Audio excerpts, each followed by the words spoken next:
Asterisk, in the bustling brothel of Athens, a night with a woman could cost no more than 2 barley flatbreads or even less than a jug of cheap wine. These women, called pori, were at the bottom tier of prostitution, a term that reduced them to mere objects of chatter and transaction. Court speeches by figures like Dio and Lysis suggest that pornai often served 6 to 10 men a day, earning barely enough to buy a small portion of lentils. Meanwhile, the brothel owners grew rich, with part of their earnings flowing directly into the city's treasury through taxes. Athenian law imposed no minimum age for entering prostitution. Archaeological evidence and historical records reveal that girls as young as 10 to 13 were exploited in these establishments. Each enslaved girl bore a permanent brand on her thigh, burned into her skin with hot iron, marking her as living property. Life inside these houses was brutally harsh. If a girl refused to work, she could expect horrific punishment, public whippings, starvation for days, or worse. The arrival of a new girl was marked by a particularly cruel ritual, and she would be assaulted in full view of other women and regular patrons.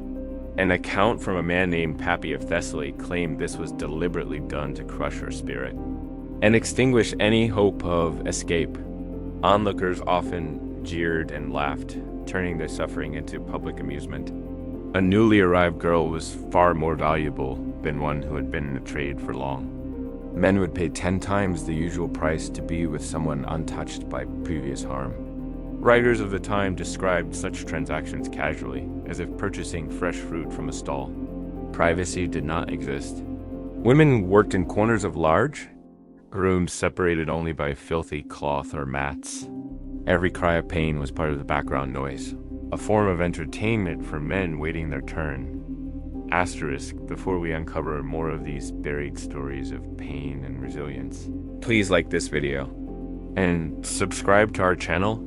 Your support allows us to share the voices of those who are silenced in life.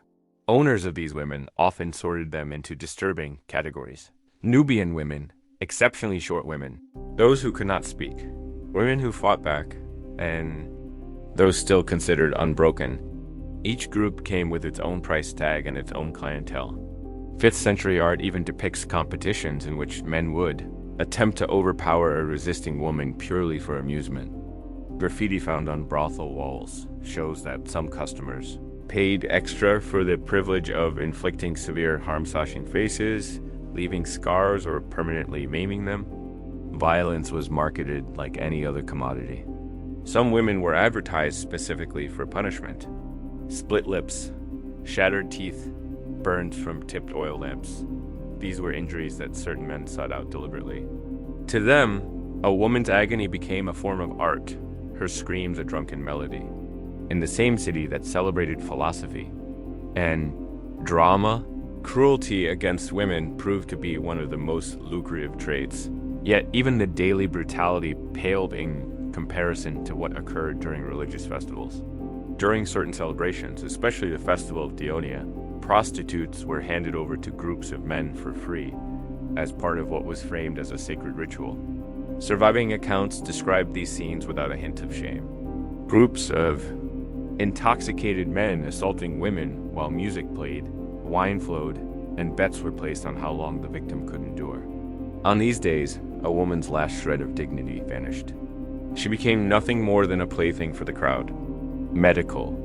Notes from the period record deaths from internal injuries, suffocation, and massive blood loss. Priests claimed such acts honored the gods. Wine and the blood of abused women mingled on the altar. Their dying breaths were framed as prayers for abundant harvests. When the festivals ended, those still breathing were dragged back to the brothel to resume work. The dead were discarded beyond the city walls, their bodies thrown into ravines like refuse. Asterisk. These ritual atrocities were simply an extension of the violence women endured daily. Constant beatings with sticks, leather straps, or bare fists. Loyal patrons were sometimes allowed to participate in the punishments. Inventing cruel games at the women's expense for even the smallest mistake, spilling a drop of wine, mispronouncing a customer's name, or simply allowing herself to cry. A woman in an Athenian brothel could find herself locked in a pitch-black room without food or water for days. Sometimes the punishment was even more cruel. She might be tied to a stone post in the open courtyard, left shivering in drenched clothing, through freezing winter nights or sweltering under the burning summer sun without a single drop to drink. This was cynically referred to by the owners as character correction. Objects at hand-wound clubs, heavy wine cups, even the blunt ends of knives were used as instruments of discipline when a woman disobeyed. Over time, the women learned to mask their agony behind forced smiles because tears or screams only provoked further violence. In a city that praised the perfection of the human form in art and sculpture, the bodies of these women became living canvases of bruises, burns, and scars. Asterisk if a woman dared to escape. The law treated it not as a plea for freedom, but as an act of theft-stealing property from her owner. The penalties were vicious and public. Runaways were often branded with searing hot metal on the forehead or chest, marking them forever as deserters. Court records reveal even grimmer fates. Some captured women were nailed to wooden boards and displayed in the city square as a warning to others. Death from thirst or festering infections around the nail wounds was common. Some desperate women sought sanctuary in temples, throwing themselves before the altars in hopes the gods would shield them. But priests,